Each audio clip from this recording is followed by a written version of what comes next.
Oh,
मेरे भाग्य जाग गए।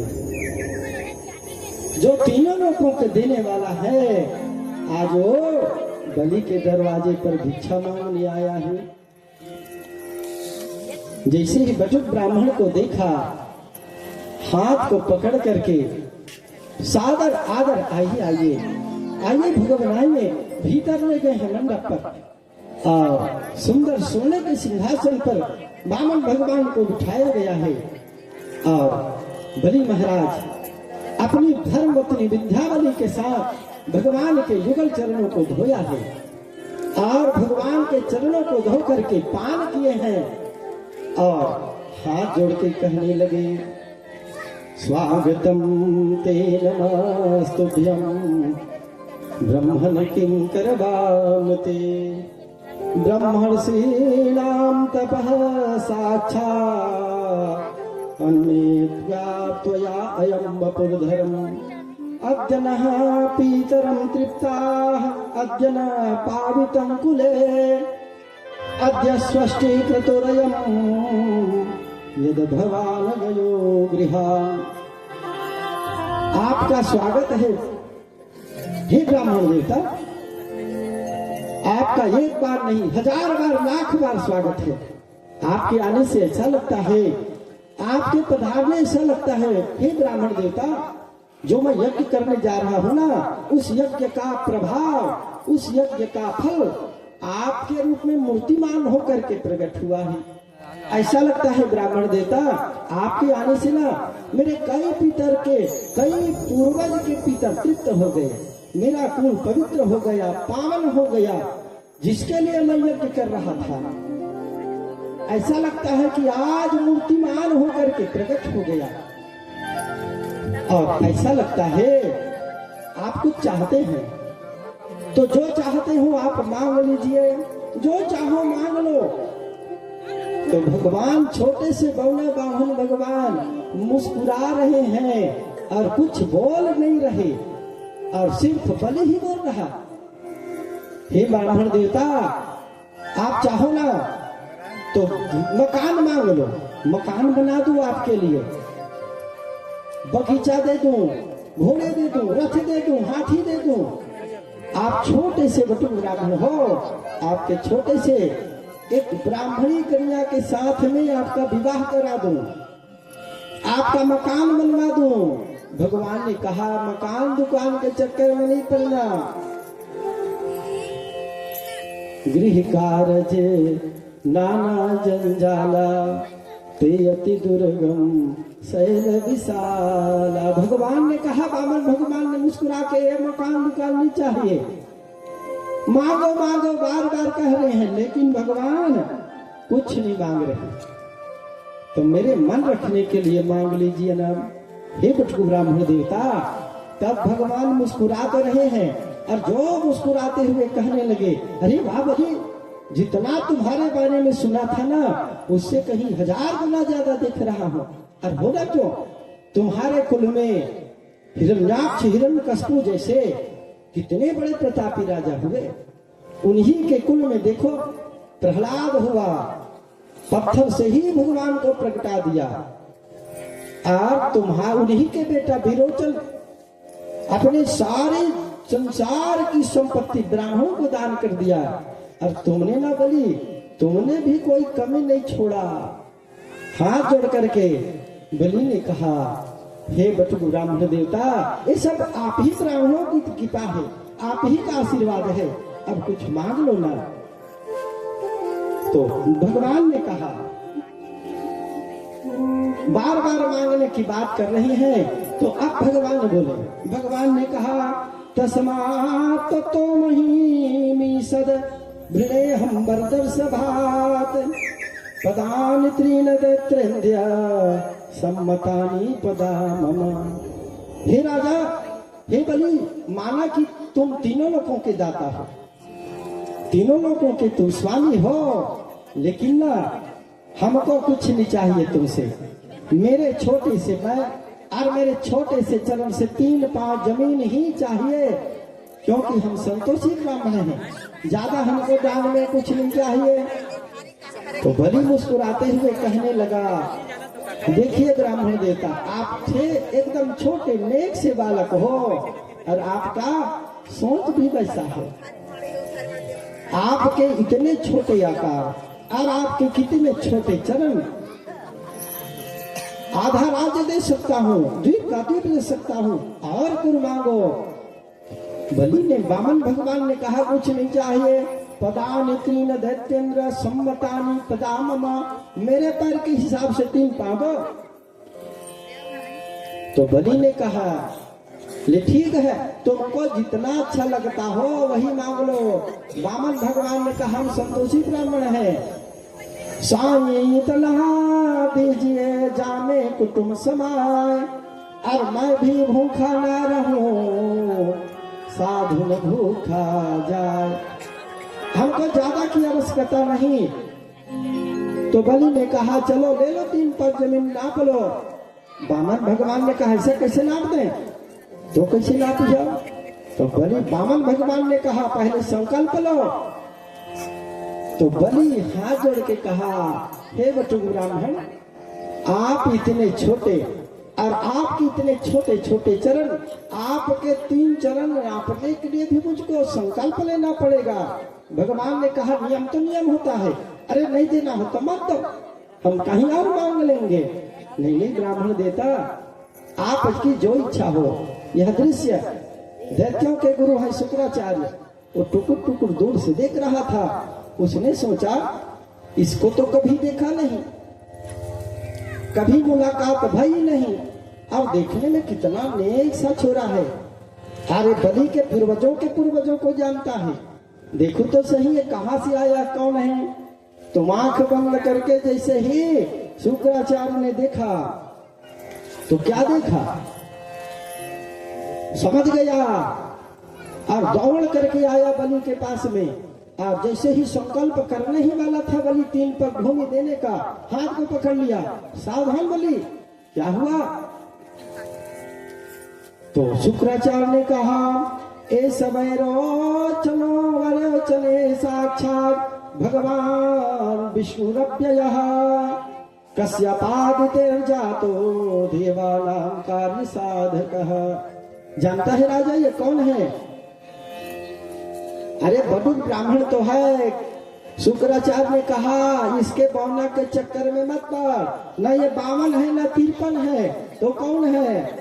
बोले एक कश्यप अदिति का बेटा है, विराट है, नारायण है, जो तुझसे साग को छीनने के लिए आया है। तो क्या करो। तो बोले गुरुदेव शुक्राचार्य ने कहा नहीं दो कही दे। बलि ने कहा ऐसा नहीं कहेंगे, हमने देने का संकल्प मन से तो कर ही लिया है। हमारे पूर्वज के लोग कितने प्रतापी थे, और एक बार कह दिया सो कह दिया। तो शुक्राचार्य ने कहा कुछ स्थान ऐसे हैं जहां झूठ भी बोला जा सकता है। एक कहानी बताए, एक ब्राह्मण रही से, अब वो ब्राह्मण कम पढ़े लिखे रहे बपराहा, अब वो ज्यादा कुछ नहीं जाने, तो सब अखर सामने उल्टा पुल्टा बोले। एक दिन वह दुखी हुआ, दूर चला गया, और उसने एक प्रतिज्ञा किया आज से हम सत्य वचन बोलेंगे और झूठ नहीं बोलेंगे। तो एक दिन एक घटना घटी जहां वो गया था जंगल में। एक शिकारी एक बराह को, सुअर को मारा बाण से, और जैसे ही बाण लगा सुअर को, तो भागते भागते उसी ब्राह्मण देवता के कुटिया में आ गया, और बाण लगा हुआ था।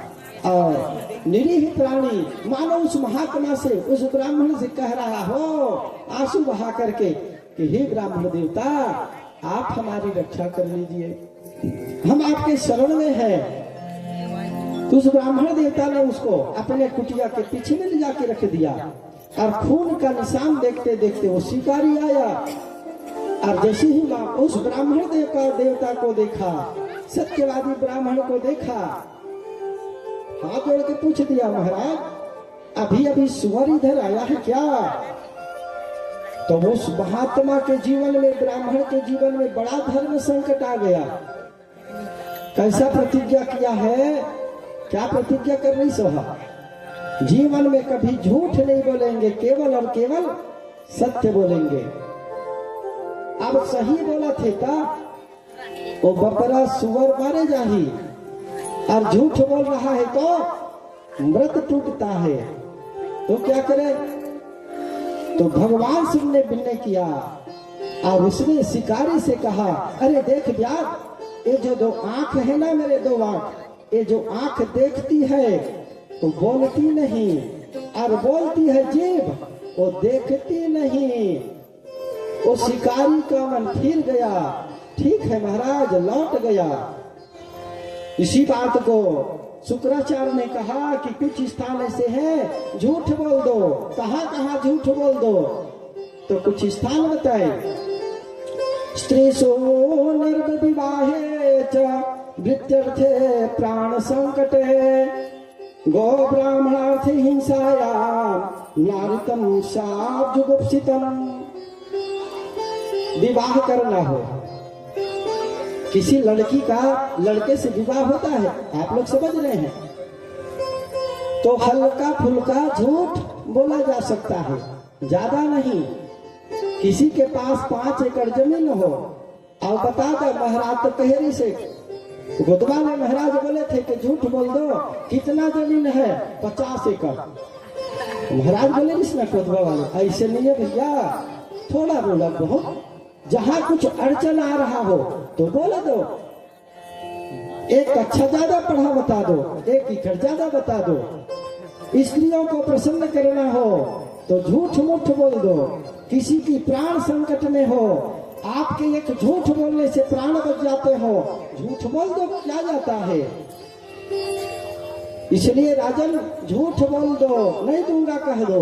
उसने कहा नहीं, एक बार कह दिया सो कह दिया।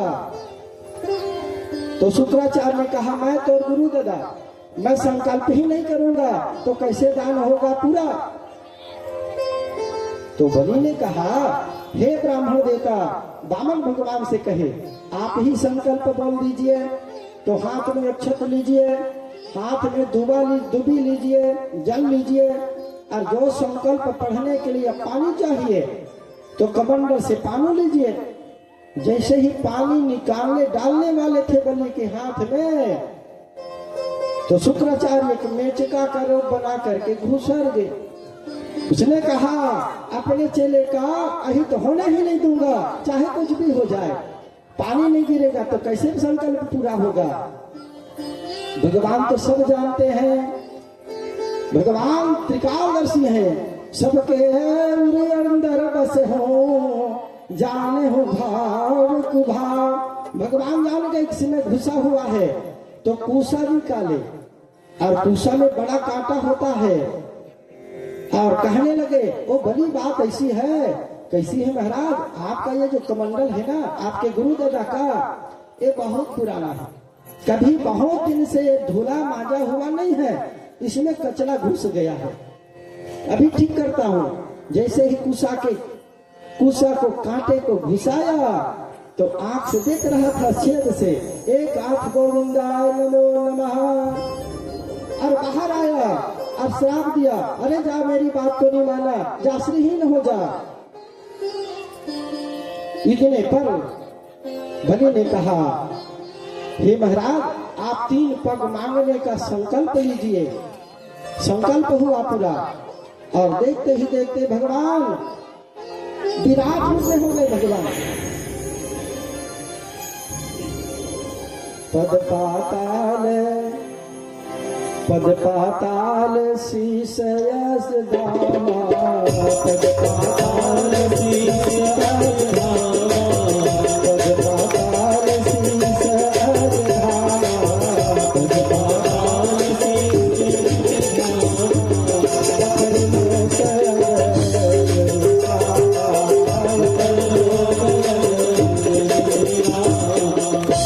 भगवान विराट बन गए। नापने समय भगवान विराट हो गए। क्षितिम पदे केन बले ब्रिचक्र में नभः शरीरेण दिशश्च बाहुभिः, पदं तृतीयं क्रमतस्त्रिविष्टपं नभे तृतीयाय तदीयमणवपि। भगवान नापने लगे, तो एक पग में भगवान ने सारी धरती को नाप लिए। अब इस धरती के नीचे जो 7 लोग हैं, अतल वितल सनातन धातल पताल, 7 लोगों को भी भगवान नाप लिए एक चरण में। और भगवान के भुजाओं से पूरा आकाश मंडल भर गया। और दूसरे पांव भगवान के आकाश मंडल की ओर बढ़ते बढ़ते भू भुआ महजन सत्य, यहाँ तक के तब ब्रह्मा जी जहाँ रहते हैं उस वक्त तक भगवान के चरण चले गए। और भगवान के चरण को धो करके ब्रह्मा जी ने कमंडलों में रख लिया। आगे चल करके वही देव नदी गंगा के रूप में प्रकट हो गई। बोल भगवती गंगा मैया की। 2 ही पैर में सब कुछ नाप लिया। और भगवान वामन जी कहने लगे, देख बलि, तू बार बार बोला है कि मांगो मांगो, तेरी सारी संपत्ति 2 ही चरण में मैंने नाप लिए, तेरे पास कुछ नहीं बचा। तो भगवान के मन को जान करके, भगवान के वाहन है गरुड़, गरुड़ ने वरुण पास में बलि को बांध दिया। अब तीसरा चरण पूरा कर, ये तीसरा पैर कहाँ रखूं? यह दृश्य प्रहलाद ने आकाश मंडल स्वर्ग से देखा। तो भगवान ने कल ही भगवान ने प्रतिज्ञा किया कि आपके कुल में पैदा हुए 21 पीढ़ी को नहीं मारूंगा पीटूंगा। और मेरे नाती को ही भगवान कैद में कर लिया, वरुण पास में बंधवा दिए। प्रहलाद जी आए, तो प्रहलाद को जैसे आने पर पहले बलि स्वागत करते थे, ऐसा स्वागत नहीं कर सके। और बलि ने कहा, गजब की बात कही, बलि ने कहा, भगवान अभी तक आपने ना मेरे दान को नापा है और इस दाने को नहीं नापा। आले आइए, चले आइए।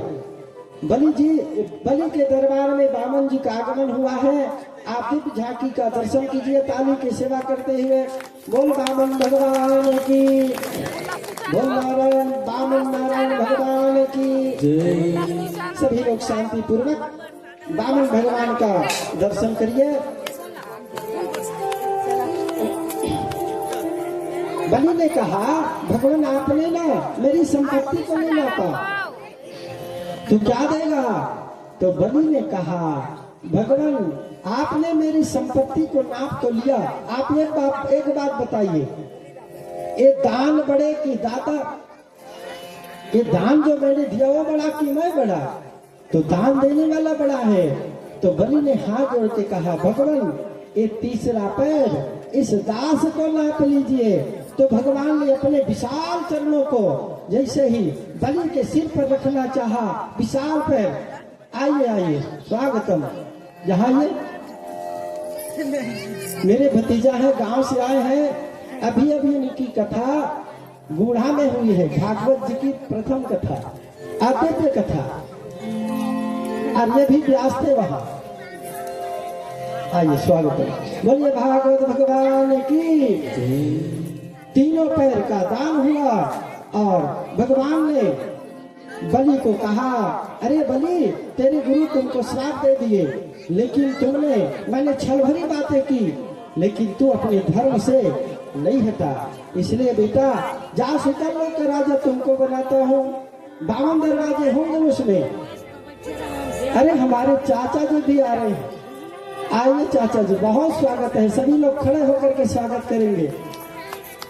आइए, बहुत बहुत स्वागत है आपका। एक महिमा बढ़ गया आपका, आपके आने से, आपके आगमन से बहुत बहुत स्वागत है आपका।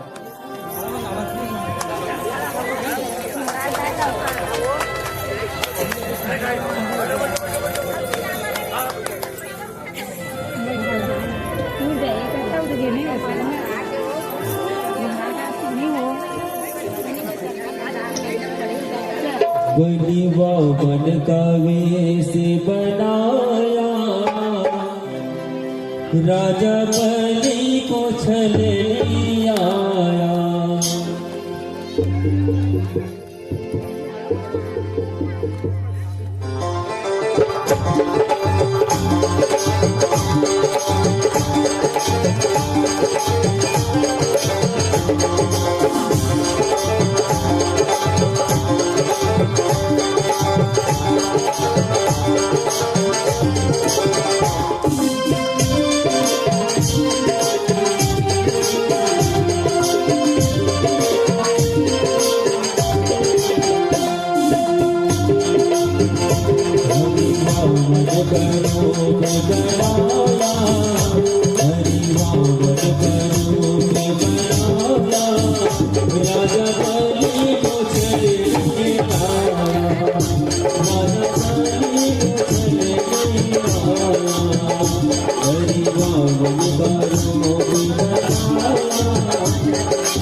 भोले बाबा बिहारी लाल की जय। बोले बामन भगवान की जय। बड़े ही भाग्य की बात है कि कथा के माध्यम से बामन भगवान भी आए हैं, मेरी भतीजा भी का आगमन हुआ है और परम सम्मानी विक्तरा से मेरे काका जी, जिनके द्वारा हमको सीखने को मिलता है, उनके साथ हम बहुत घूमे हैं। और इस कथा की भाग्य आप लोगों की, हमारी भाग्य की सार्थकता और ज्यादा भाग्य तब हो जाती है जब ऐसे महापुरुष महान विभूति का आगमन हुआ है। मैं व्यास मंच से उनका बहुत स्वागत अभिनंदन करता हूँ। यजमान परिवार की ओर से आपका बहुत बहुत स्वागत है। नमो ब्रह्मण्य देवाय गो ब्राह्मण हिताय च जगद्धिताय कृष्णाय श्री गोविंदाय नमो नमः। वो आशीर्वचन भी देंगे। अब थोड़ी कथा भी हो जाए। भगवान ने कहा, वामन जी ने कहा, बलि तुम्हारे लिए जिस पद को, जिस लोक को पाने के लिए बड़े बड़े देवता तरसते हैं बेटा, वह सुतल लोक तुमको मैं देता हूँ। उनमें 52 दरवाजे होंगे बेटा, जाओ तुमको आशीर्वाद देता हूँ। प्रहलाद आदि को साफ को भेज दिया, जो तुम्हारी आज्ञा का उल्लंघन करेगा मेरा चक्र सुदर्शन उसका अंत कर देगा। बलि ने कहा, भगवान इतना बड़ा पद दे रहे हो, बताते हो कि 52 दरवाजे होंगे। आदमी एक ही दरवाजे से कब चोर कार आ जाए, कोई ठिकाना थोड़ी ना है। इसलिए ना इसकी रक्षा कौन करेगा। बहुत दिव्य अपने भाव उद्गार बलि ने भगवान से दिया। बलि हाथ जोड़ के भगवान से कहने लगे, राजा बलि कहे बामन से, राजा बलि कहे बामन से, हम चाह नहीं सुख साज अपारे, चाह नहीं धन धान्य प्रभु, और चाह नहीं यह राज तिहारे। चाह यही रहे धर्म रुचि, और ध्यान रहे चरणों में तुम्हारे। या ही स्वरूप से नाथ सदा, तुम ठाड़े रहो अब द्वार हमारे। तुम ठाड़े रहो अब द्वार हमारे। भगवान इतने बड़े पद दे रहे हो, ये पद आदि की कोई जरूरत नहीं। आपकी आदेश हुआ है, आज्ञा हुआ है, तो जिस दरवाजे से मैं निकलूं ना, आप इसी रूप में, वामन रूप में आप विराजे रहिए।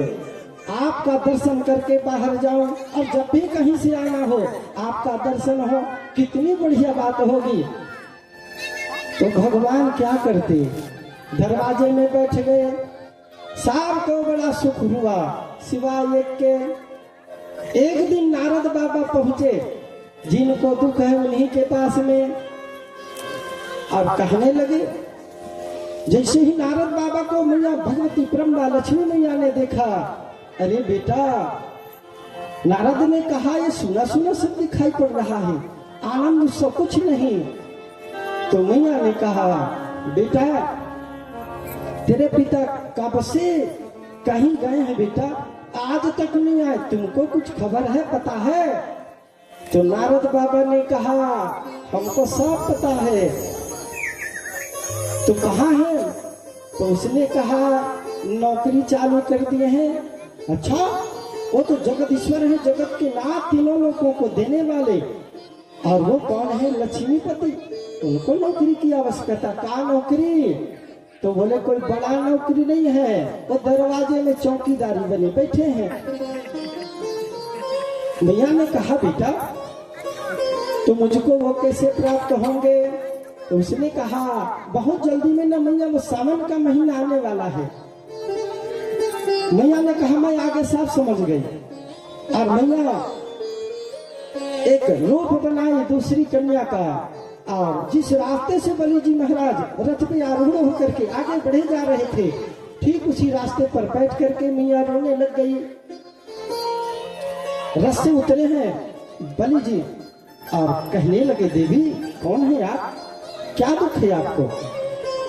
तो मैया ने कहा, अरे राजन, सब कुछ मिला है, अब ये जो रक्षाबंधन का पर्व बहुत नजदीक आ रहा है। एक ही दुख है जीवन में, भगवान ने सब कुछ दिया, एक भाई ने दिया। धनी ने कहा, इसमें रोने धोने की क्या बात है? भगवान ने ना बहन दीदी, ये देवी जी, भगवान ने ना मुझको कोई बहन नहीं दिया, और तुम ही बता रही हो तुमको किसी प्रकार का भाई भगवान ने नहीं दिया। यदि तुम्हारी इच्छा हो तो मैं आपको अपना धर्म बहन बनाना चाहता हूँ, आप मुझको अपना भाई बना लो। मैया ने कहा, बिल्कुल सही कहे आप भैया, तो चलिए रथ में बैठिए। और रथ में बैठ करके मैया लक्ष्मी बलि के साथ में जैसे ही वो सूतल लोक के दरवाजे पर पहुंचती है, तो क्या देखती हैं? वही भगवान दरवाजे में बैठे हैं। मैया ने कहा, जय हो प्रभु, यही बस बनना और बाकी था। भक्त के लिए ना जाने क्या क्या बन जाते हो आप। और कुछ ही दिन के बाद वो रक्षाबंधन का पर्व आया, सावन की पूर्णिमा तिथि। सोने की थाल में तिलक, चंदन, रेशमी की डोरी लेकर के मैया लक्ष्मी बलि के हाथों पर जो धागा बांधा, तिलक किया, तो बलि जी बड़े प्रसन्न हो गए और कहने लगे, अरे बहन, ये जो सोनी कलाई को आज तूने राखी बांध करके पूरा कर दिया, जो चाहे मांग लो। उसने कहा, बहन भैया भैया, तेरे यहाँ रहती हूँ और तेरे यहाँ खाती हूँ, अरे जो तेरी वो मेरी, इसी में मांगने वाली बात कहाँ से आ गया? तो बलि ने कहा, अरे बहन कुछ तो मांग ले। बार बार बोले, तो उसने कहा, पहले संकल्प करो। तब बलि के आंख कान खड़े हो गए। उसने कहा, ये देख बहन, इस संकल्प के चक्कर में ज्यादा मत पड़ो। जो तुम मांगोगी ना हम देंगे देंगे देंगे, जो मांग लो। तो उसने कहा मेरे यहाँ ना भैया सब कुछ है, यदि देना चाहते हो तो द्वारपाल दे दो। बलू ने कहा बोल भागवत भगवान की। बलू ने कहा ये मुझसे नारायण मांगने वाले आप कौन हैं? तो लक्ष्मी मैया, वो जो देवी थी लक्ष्मी रूप में प्रणीत हो गई। बोल लक्ष्मी मैया की। कहने लगी भैया तुमने मेरे भगवान को यहाँ रोक लिया, मेरे बारे में तुमने कुछ नहीं सोचा। बलि ने कहा एक नंबर के ठगिया हो दोनों, लेकिन ना मैंने तुम दोनों को ही ठग लिया। वो कैसे? तो जितने भी दुनिया वाले हैं जगदीश्वर जगन्नाथ से मांगते हैं, उसने मेरे सामने हाथ पसारा तो मैंने नारायण को दे दिया। और जिससे जो लक्ष्मी है, कौन नहीं मांगता लक्ष्मी जी से, उस लक्ष्मी ने भी मेरे हाथ में मेरे सामने में हाथ पसारा, उसको भी मैंने देने का यह सौभाग्य मुझको मिला। इस तरह से मैया भगवान को लेकर के अपने धाम को बधारे। और तब से एक प्रथा चल गई, जो माता अपने भाई के हाथ में कलाई बांधती है ना, तो इसी बात की वो परिकल्पना करती है, याद करती है कि जिस धागा में ना लक्ष्मी ने प्रहलाद बलि को बांध लिया, उसी धागे में हम आपको बांधना, आपको बांध लिया। बोलिए सच्चिदानंद भगवान की। आगे मत्स्यावतार की भी कथा हुई है, कथा ही है। और फिर यात्रा तो बड़ी दूरी है, सुजम्न की कथा। और एक राजा हुआ, सरयाती की भी जो बिटिया है सुकन्या, जिसके साथ चमन ऋषि के साथ इसका विवाह हुआ। ये सुंदर प्यारी कथा। फिर अम्बरीश की भी कथा। अब समाज शैली में चलेंगे तभी बात बनेगी। और आपके गांव में तो वैसी कथा होती रहती है, और कभी इन कथाओं को और बता भी चुके हैं। और सुंदर अम्बरीश की भी कथा हुई, जो भगवान का परम भक्त था। और आगे इसी वंश में आगे चल करके गंगा मैया का भी अवतरण हुआ। बुढ़ापा आ गया, और बुढ़ापा आने के कारण बाहुक की मृत्यु हो गई। तो उसकी जो धर्म पत्नी थी वो सगर्भा थी, गर्भवती थी, तो सती न हो सकी। तो उनके सौतों ने उसको जहर दे दिया। तो जहर के साथ वो पैदा हो गया जो बालक, नाम पड़ा सगर। और उन्हीं के वंश में ऐसे ऐसे प्रतापी राजा हुए, जिनके द्वारा एक भगीरथ हुआ इसी कुल में, जिन्होंने मैया गंगा को, जो अपने 60,000 पूर्वजों के उद्धार के लिए इसी धराधाम पर लेकर के आए। और आज हम आप लोग भी उस गंगा का पान करते हैं, सेवन करते हैं। अभी महाकुंभ पर्व चल रहा है प्रयागराज में, भाग्यशाली लोग जाएंगे वहां स्नान करने। तो 60,000 सगर कपिल के श्राप से, कपिल के अपमान करने के कारण सब लोग का शरीर जल गया, सब प्रेत बने। और भगीरथ हुआ जो गंगा मैया को लेकर के आए हैं। और जैसे ही गंगा मैया का स्पर्श हुआ, सभी का उद्धार हो गया। आइए दो बार भगत भजन के माध्यम से फिर आगे कथा, फिर हमारे चाचा जी का भी आशीर्वादन। बोल गंगा मैया की। इसी को गाएंगे, एक दो पंक्ति गाते हैं।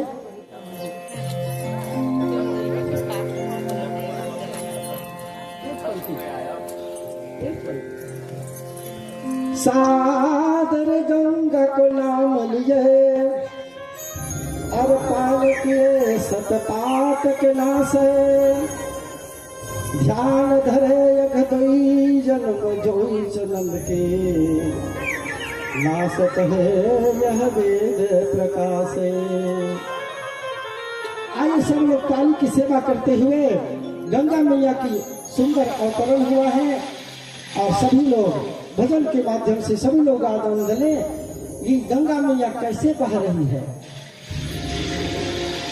बही कैसे गंगा की लहर धीरे धीरे, बही कैसे गंगा की लहर धीरे धीरे, बही कैसे गंगा की लहर धीरे धीरे, बही कैसे गंगा की लहर धीरे धीरे, बही कैसे गंगा की लहर धीरे धीरे, बही कैसे गंगा की लहर धीरे धीरे, उनके जटाओं में विराजी है माता, उनकी जटाओं में विराजी है माता, उनकी जटाओं में विराजी है माता, उनकी जटाओं में विराजी है माता, वो मुझसे आई निकर धीरे धीरे, वो मुझसे आई निकल धीरे धीरे, बही कैसे गंगा की लहर धीरे धीरे, बही कैसे गंगा की लहर धीरे धीरे।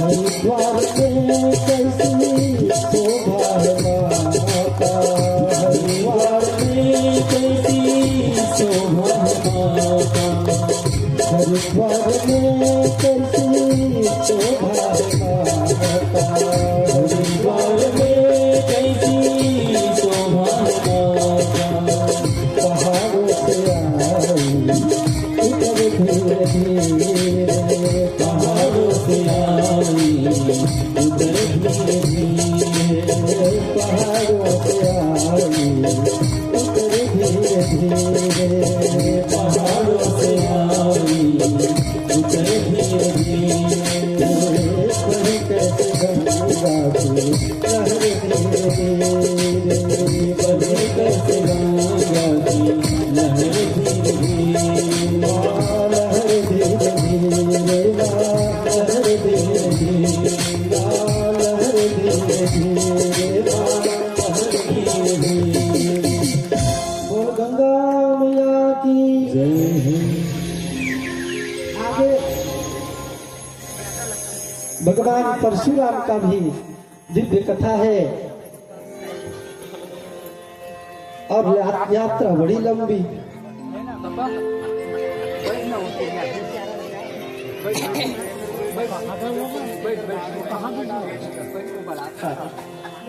एक राजा, एक संत, एक महात्मा थे। गाधी की बेटी का नाम था सत्या।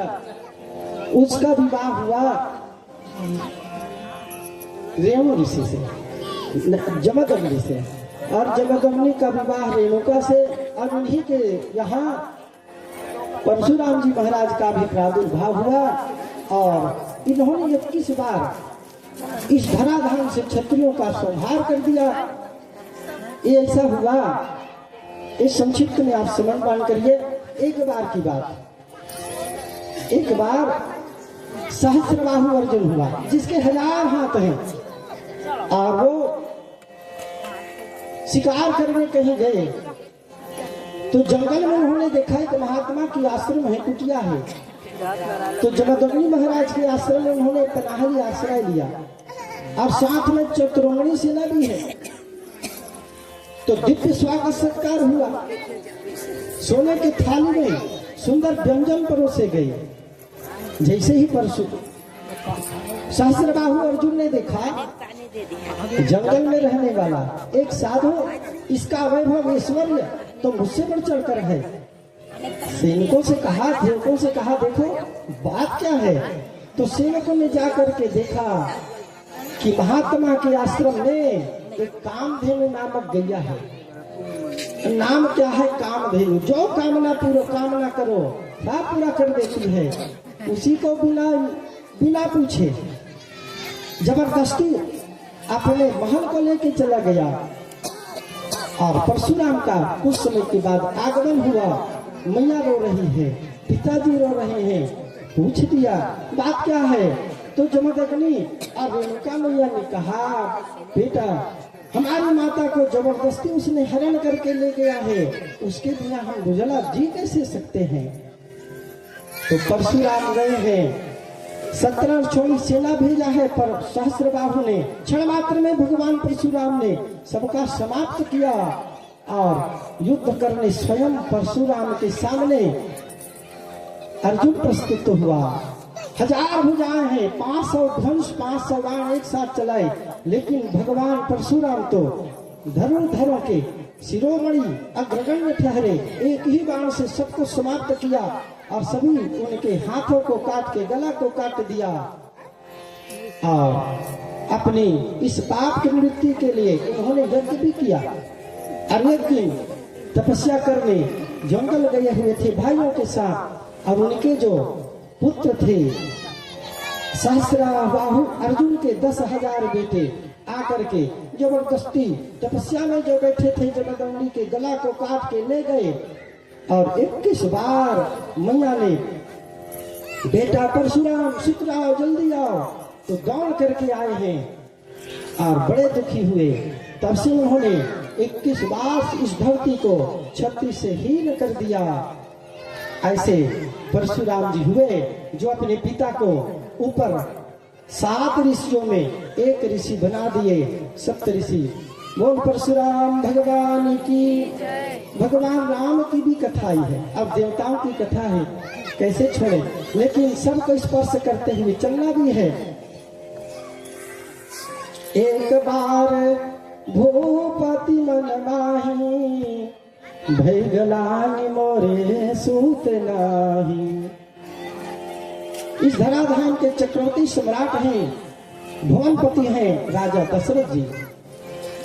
चतुर्थपन आ गया, बाल सफेद होने लग गए हैं, लेकिन एक भी उत्तराधिकारी अयोध्यापुरी को नहीं मिला। बड़े दुखी हैं, क्या करें। तो अपने जो भी कष्ट हो, पीड़ा हो, किससे कहें? जमाने से बिल्कुल नहीं। जो भी बात हो उसको सदगुरु देव से कहें, जो समर्थवान हो उससे कहें। तो अपने गुरुदेव के पास में गए और वशिष्ठ महाराज के चरणों पर लौट पड़े। आंख में आंसू देखा तो कह दिए, अरे राजन चिंता क्यों करते हो, तुम्हारे यहाँ एक नहीं दो नहीं 4 बेटे होंगे। कैसे होंगे महाराज, क्या उपाय है? तो उसने कहा, श्रृंगी ऋषि वशिष्ठ बुलावा और पुत्र काम शुभ यज्ञ करावा। वशिष्ठ जी ने कहा कि जो श्रृंगी महात्मा है ना, वो बच्चा पैदा करने वाले की स्पेशलिस्ट है, इस विषय की वो ज्ञाता है। जैसे अलग अलग विभाग के डॉक्टर, तो मंत्र आदि के जानने वाले भी अलग, तो उसी को बुलाया जाए। तो महात्मा के द्वारा सुंदर उनका आगमन हुआ, सुंदर यज्ञ हुआ। यज्ञ से खीर से भरा एक सोने का कलश निकला। 3 पत्नियां हैं राजा साहब के, कौशल्या, सुमित्रा, कैकेयी, तीनों को बांटा गया। और उन्हीं के जो प्रसादी को खा करके तीनों माताएं गर्भवती हो गई। और समय आने पर नवमी तिथि मधुमास पुनीता शुक्ल पक्ष अभिजित है प्रीता मध्य दिवसयति शीतल घामा पावन काल लोक विश्रामा। चैत्र शुक्ल पक्ष की नवमी की तिथि आई और नवमी तिथि चैत्र में ही हमारा नया वर्ष चालू होता है। ये भी मनाए है ना, ये अंग्रेजों का है, इहो कोनो मनाए हो का तो हैप्पी बर्थडे वाले हैप्पी नया वर्ष है ना। तो हमारा ये नया वर्ष नहीं है, हमारा नया वर्ष चैत्र में प्रारंभ होता है, सब कुछ नया होता है। तो नवमी तिथि आ गई और सुंदर पर्व चल रहा है, ना ठंड है ना गर्मी है, जितना आदमी को टेम्परेचर चाहिए ठीक उसी आनंदमय है। भगवान राघवेंद्र सरकार का प्रादुर्भाव हुआ। वो राघवेंद्र सरकार की